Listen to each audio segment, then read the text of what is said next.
I'm Dr. Gerald Deas. Welcome to Health Center from Downstate Medical Center. Today we're going to get into the business of being cold. Not really being cold, but how you catch a cold. You know, everybody thinks you get a cold from cold weather. Well, that's not true. Sometimes if you do the right thing, cold weather is better even than hot weather when you think about it. You know, because a lot of times germs and things love the warm weather. But how do you prevent a cold? I mean, you know, everybody says, I got a cold. What does a cold mean? You get sniffles, you're coughing, you get muscle pains, or you get so-called the flu symptoms, you know, muscle pains and shaking and temperature and things like this. But how do we prevent these things? This is the main thing, and you can prevent a cold. This is really truthful. I practiced for over 40 years with people coughing in my office and this thing and that thing, and I never can remember having a cold enough to put me to bed. Like, you know, the flu and things like this. And yet people came in with the flu. But I had to be careful in my office. I had nothing other than doing certain things to not touch certain surfaces and putting it on your body where you could catch a germ, because it's a germ. And germs are hard to defeat. You can prevent them with the immunizations, you know, like get flu shots and things like this. But I have Dr. Sadowski here with me today. He's one of the family practice pioneers here at Downstate Medical Center, who takes care of families, not just males or females, his whole families. And so he sees colds in a different perspective maybe than even a surgeon or just another specialist would see it. But I want to welcome you, Dr. Sadowski. Oh, thank you, Jerry. Yes, right. Dr. Sadowski, I've known you for years here, but the audience has maybe not known you for years. A little of your background and how you got into taking care of families. Well, I've always been interested in talking to people all of my life. Okay. I've always been interested in hearing people's stories and trying to help people with almost any problems they would have. All right. Whether they were clinical or whether they were psychological or they were social. Yes. So I just enjoyed people interactions. Right. And in looking at medical specialties as I was going through medical school, it just became clear to me that for my personality and the way I wanted to be unlimited really in the way I took care of people, family practice would be a wonderful specialty, because we take care of children, we take care of newborns, we take care of adults, we deliver babies, we do everything. Right, yes. And that was really the specialty for me. So here I am. Yeah, here you are, and been here. How many years have you been in Downstate? Well, now it's been about 40 years. 40 years. Yeah. You must have started medical school when you were 5. Yes, when I was in diapers. Yes. Diapers. No, time goes by fast, though. It sure you know, does. because I just celebrated my 50th year at Downstate. You know, and so I know what you're talking about. How time goes by. You know, there's a wonderful program on television called Time Goes By that I look at sometimes. It does happen. It does happen. But getting into, as we enter into the season of colds and flu and things like this, what would be some of the things we could suggest to our audience how we could maybe prevent colds? Because it is a germ, and it is a virus and things like this, and certainly we're all surrounded by it. It's all in the air. It's all over the place. It's on your hands and every place else. Let's get into how we can prevent folks from getting these colds and having to spend so much money for cough medicines and antibiotics and things like this, which often don't even help a cold. Right. You know, colds are a real family problem. Yeah. So I'm always happy to talk about this. Yes. Because colds can actually run through a family. Oh, yes. You know, as the virus gets transmitted. Sure. I think before we talk about prevention, I just want to mention that you have a cold, you have the flu, and you have pneumonia. Okay. So there are 3 different entities. Actually. Now, they can all be caused by viruses. Sure.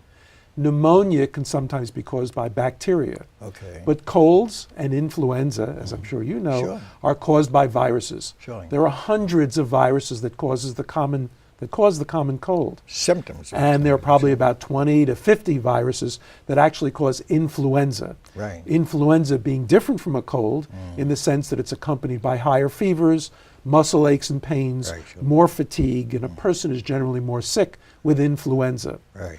Also, influenza viruses generally come in a cyclical manner. So they generally come between the months of, say, November and then March or April. Right. Whereas cold viruses are around us all the time. Oh, surely. So we have colds, which generally you recover in a day or two. Surely. You have sniffles, you have a cough, you don't feel so well, you have a low-grade fever. We have influenza, where you get sicker. Yeah, you have a yeah. higher fever, you're really down. Oh, yeah. And you're in bed and you're really laid out.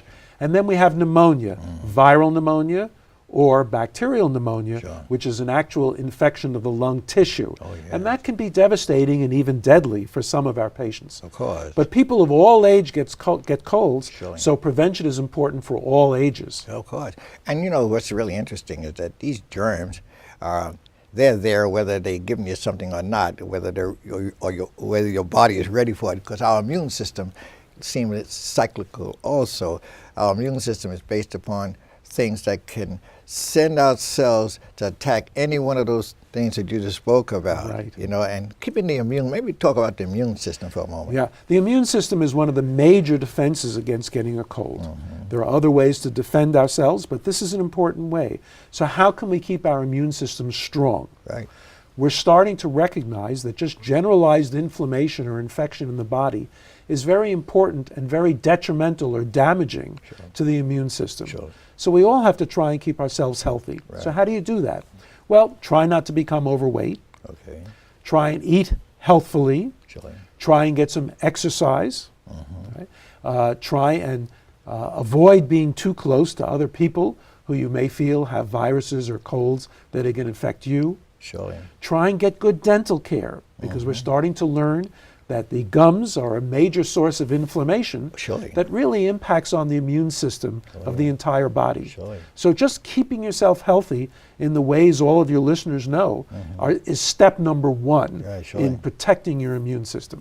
Well, you know, like it's been shown over and over again how high glucose diets and sugar diets can suppress the immune system. For example, just eating a simple ice cream cone with that amount of sugar in it can suppress the immune system. And a lot of times when people get sick, they start eating ice cream and things like this, thinking they're nourishing the body, but at the same time, that high glucose, which Mayer now has shown, does more than just the effect upon behavior, but it also affects the immune system, because that immune system is producing these little killer cells as we're sitting here right now out of our different glands. Maybe we could talk a moment about that. Yeah, well, certainly diet is very important. Yeah. And if you look at simple sugars, those can be detrimental, Sure. or again, damaging to the immune system. Right. So what we try and do is recommend people to get in more protein.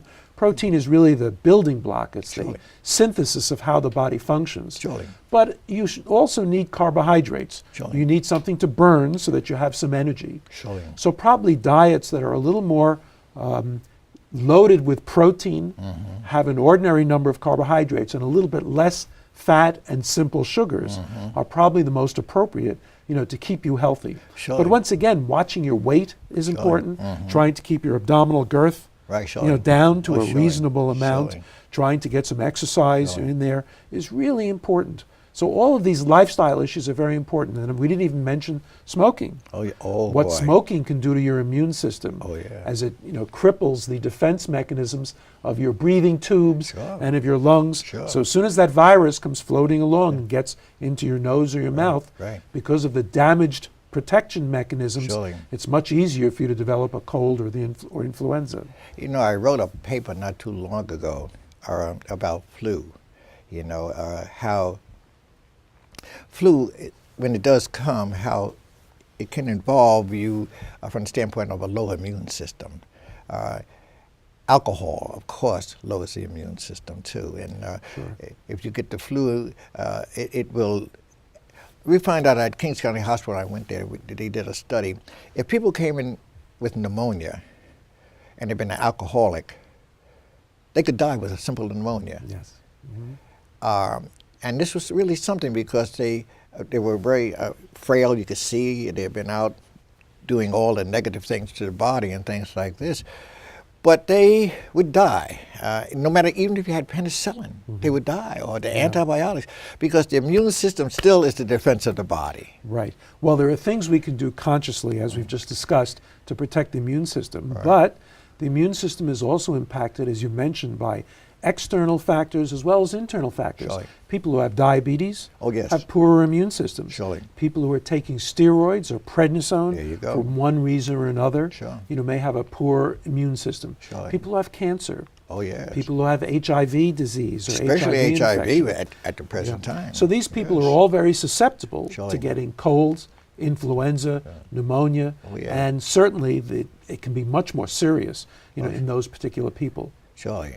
So another way we can protect people is to try and do what we call, secondary prevention or even primary prevention by giving people immunizations. Oh, yeah, surely. So there's no immunization for the cold, that's right. unfortunately, other than perhaps being around our young children who seem to get a virus, and then we may get that same virus, have no symptoms, but then become immune to it.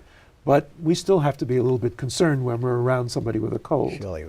But there are immunizations that can be used, and you know about those. No, well, I would say when I was a student here at Downstate, came here in 1958, there was a doctor, Austin, who developed the pneumococcal vaccine, and the pneumococcal vaccine saved a lot of lives because people would die from simple pneumonias, like we just said, but the thing is that they get the pneumococcal vaccine at a certain point of the season might prevent you from getting that pneumonia. So elderly people or people with low immune system should be getting that kind of immunization. Sure, and now we're starting to think actually that all older adults could benefit by getting pneumococcal vaccine. Surely. And for people who have pulmonary disease or poor defenses, getting it as young as age 50 might be appropriate. Surely. For people who have good immune systems, we give the injection once at age 60, and then perhaps we may give the immunization again one more time after age 65. So pneumonia vaccines are pretty successful in helping you against one type of pneumonia. Now, you still can get pneumonia from other kinds of bacteria, but it protects you from the most common one. But the other important vaccine is influenza. And I'm sure all of your audience sees this on the television. They see it advertised at their local pharmacies. Come get your influenza shot or your flu shot right here. And that's a shot that gets given every year. And the content actually changes depending on what viruses we think are going to come our way this particular year. And we can predict that somewhat by viral strains that are occurring in Asia. They generally come across the Pacific and then come here to the United States. So influenza vaccine is now being recommended for everybody. We used to just give it again to people who are immune compromised or older or very young. But now we're recommending giving it to everybody. But this is a shot every year because the influenza that is likely to come to this region changes each year. Well, with people taking airplanes all over the world, there's no reason a person with flu can be in China and be here in 24 hours and spread the flu. But not spread the flu when they land, but spread the flu in the airplane. When you have that air coming in and the air is just filled with coughs and carrying on and things like this, sneezing and things like that. So you get off the plane, boy, you got that flu. And what is really interesting also is that we talk about the flu, how it can get into the nose as such. But the other place where the flu gets in is the eye. You see, so you touch something with a flu virus or so forth, and just do this. Well, you got one of the best circulatory things right in this eye here that takes that flu in there just as the nose. Well, now you're talking about another very important aspect of prevention. And that is that during the flu season and during the cold season that seems to be coming up now, hand washing becomes more important. It's important all year round. But it becomes even more important now. You have to wash your own hands. Because you don't know what you're picking up from doorknobs, from bathrooms, from all over the place. But you also have to try and be around other people who are washing their hands. As a matter of fact, some people don't shake hands with others during the flu season. They go like this or they go like this. I'm not sure we have to be quite that careful. But I think that washing your hands or keeping some kind of alcohol-based cleaner around and wiping your hands very carefully, can be very useful in getting rid of the flu viruses. Sure. Well, they can. What do you think is I'll ask you, the most contaminated thing in a hotel room when you go traveling? Most contaminated thing that you can pick up a virus? Okay, I think it's going to be the channel changer. There it is. I think I've seen it. We went to the same school, and that's why we learned the same thing. Yeah, because people don't clean it. They don't clean those. They don't disinfect those things, And here they pick it right up immediately, and they go into a thing looking at TV. You know. And a lot of people ask us, well, how long can a virus particle actually live? Oh yes. On one of these things, Sure. And some of them can live up to 5 to 7 days. Oh yes. So really, you're touching the same object Surely. that maybe 3 or 4 or 5 or 10 Surely. people may have touched immediately before you. The viruses don't disappear that quickly. Yeah, and people going into the city are parking their cars, so that steering wheel, a guy that's parking your car, Right. he got it all over the steering wheel. You jump in the steering wheel and you think you're so clean and right. Or you go to the gym and you're on your treadmill. That's but I think the most important thing for you to do is just to wash your hands frequently. Wash your hands, or That's have a the best thing you can do. desanitizer available. You know, because even the most common thing in the supermarket is the wheel, the cart. Because again, people are coughing all over the cart, their hands. They handle that cart, they put it right back, get their quarter back. It'd be better if they left the quarter there and not take the cart. But to have some sanitizing type of things, to at least wipe the handles of your car, also of those things that you're pushing around, because it carries more than just the flu virus or those cold virus. It has a lot of other viruses that you're spreading. Sure, very useful. And also keep your hands away from your face, as That's you're right, saying. surely. Keep your hands away from the nose also. Surely. And as you demonstrated just a couple of minutes ago, if you have to cough, cough into the crook of your arm. Right. Like this. Right. Not coughing into your hands. That's right. It's very rare and unlikely that somebody's going to touch you over here. Well, so the virus here is not as transmissible. When you just did that, make the sign of a cough again. You see those are buttons on your sleeve? Yes. Let me tell you about the buttons on the sleeve. Okay. Years ago, when people didn't have handkerchiefs or tissues, they would go. Oh, boy. Well, what happened when they put those buttons on here? That deterred them from. Well, that was a good idea. I didn't realize buttons were a safety object. What other purpose do they serve? That's true. So they carry it over, but they had a line of buttons, That's a very good point. you know. So I think now that winter's coming, now that the cold weather's coming, and we're expecting influenza to arrive sometime in early November, should recommend to everybody to get their flu shots. And the shots generally take about 2 to 3 weeks to become effective. Okay. So let's try and get the shots before the middle of October. If you really want to be protected, to be certain to be protected, by the time flu season comes on. What age group? Well, at this point, we're recommending it for everybody. Everybody. Because literally everybody's exposed to the flu now. How many We're children? hoping the manufacturers make enough of it I see. so that we won't have any shortages as we did about 2 or 3 years ago. But Well, I we're remember- expecting a good supply this year. Well, when the swine flu came out, that was devastating to a lot of people. And to African Americans particularly, or even the people who might be against pigs eating pork, or all you had to do is say swine. Well, hey, that's not the best name for swine flu, You're giving me something from a pig, Yeah, and it turned out not to be quite as serious as we expected. That's right. But that doesn't mean that we shouldn't be careful. I remember. And I think we have to recommend that there are loads of microbes out there that we're not seeing. Germs, viruses, bacteria, fungi, parasites. Oh, there you go. And they're all around. We don't have to be afraid.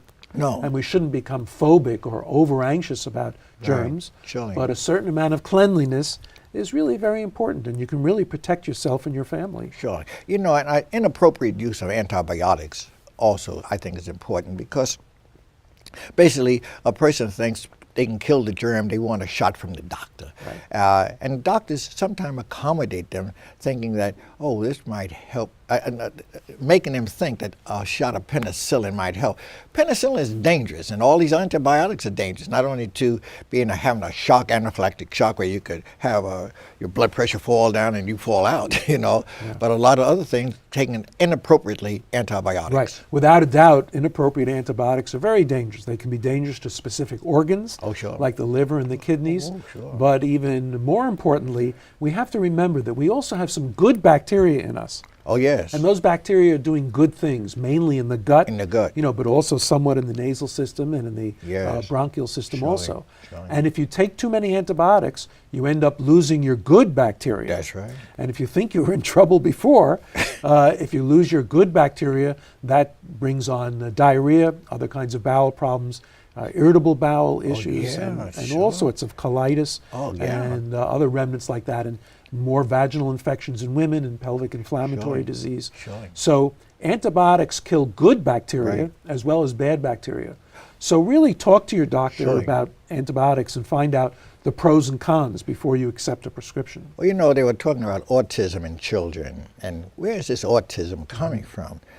Well, they found out in some studies where children are treated a lot for otitis media, meaning an infection in the ear.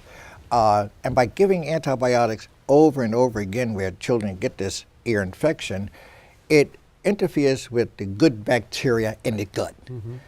When it does, and the bacteria goes out, fungus grows in, or fungus takes over, and it produces a substance that is absorbed to increase autism. Isn't that interesting? Yeah. It is very interesting, and it wouldn't surprise me at all, you know, if all of these medications that we use, including antibiotics and maybe even a couple of others, are causing some disturbances in the body that we're not even yet aware of. And we don't realize it until we've already committed 10 million people to taking this particular medication. And really these, you know, have to be studied very carefully. But as the you know, cold weather comes on, some of the other things we can recommend to people are, you know, some of the common sense things of trying to stay dry. You know, you're absolutely right. Getting wet doesn't cause a cold. But it can make you more susceptible, perhaps by lowering your body temperature a little bit, so that your body is not quite as ready to defend itself. So some of those common sense things that our mothers used to tell us may still be useful. You know, don't get wet. You know, try and stay warm. You know, dress properly. You know, don't necessarily sleep in front of an air conditioner where you could get a chill, something like that. Eat well, you know, and take good care of yourself. Well, I tell you, as a child, we didn't have penicillin. We had nothing, fairly few antihistamines to stop the thing. But one thing we did take, we took a tablespoon of cod liver oil that you used to run from. But mine was known as Father John's. It came in an orange box. It was brought out by some father in some monastery that cod liver oil will protect you. Well, we didn't get the colds as much, seemingly, because we didn't have all the antibiotics, certainly. But that tablespoon of cod liver oil did wonders for our body. Well, I guess we'll never know exactly what substance or what part of the cod liver oil helped. I mean, many people feel that vitamin C is useful in warding off colds. People feel echinacea is useful. Some people even use garlic, zinc, and other things like that. You know, the data isn't clear. There are some small prevention studies that show these things may be helpful. But the jury's really out on that. And you know, if you believe in them, go ahead and take them. But certainly vitamin C, Linus Pauling didn't spend his whole life on vitamin C to get the Nobel Prize and saying that vitamin C was not important in the body. But certainly vitamin C has a host of things in the body to take care of the body, to make the body healthy. And vitamin C may be a good supplement for a lot of our patients and a lot of your listeners, as long as you're not taking too much. We found that too much vitamin C and too much of any vitamin can be toxic. So it's a good idea to look up the recommended daily requirements. You know, talk to the people at your health food store or your drugstore, maybe 1,000 milligrams or 2,000 milligrams at maximum, would be how much you want to take. That's right. But vitamin C, certainly, I have taken, let me say this again, I've been on micronutrients for many years, magnesium, zinc, all the things that I felt that the body needs because of the poorer things in food and things like this, or if you're not eating a proper diet. And they're talking about eating 6 vegetables a day. Well, I take my 6 vegetables in the form of a powder because I cannot take 6 vegetables a day. But with closing, time is our enemy. Maybe just one last remark you could give on the cold season and being healthy. Right. Well, I think as the winter approaches, try and think about living healthfully. Right. Try and think about eating well, right. getting a little more exercise, wearing warm clothes and dressing appropriately, doing some prevention, getting your flu shot, getting your pneumonia shot if you have some pulmonary disease. Right. Stop smoking if you can, and stay away from people who look like they have a virus.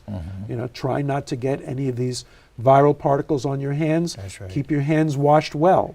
If you follow all of these rules and thoughts, you should be able to keep your body healthy and hopefully avoid any of our usual winter viral infections. Well, thank you very much. I won't shake your hand. Okay. Okay. But you folks out there, the eyes and the nose where the flu virus grows. So when you get the flu and you're coughing and all these other things with people, just remember when you do this, you can introduce the virus right through the eye, and you can certainly put it right in the nose. And the nose has a lot of cells that can come up to alive to knock out that virus, but it's important to prevent it. So you take care of this winter and stay cool and keep warm, and I'm sure you'll have a happy Thanksgiving and a Christmas, and maybe as far as Easter, because flu can run all the way through that gamut there. And watch out all the foods that you eat that has high sugar contents, those drinks and things like that. And I'll see you the next time.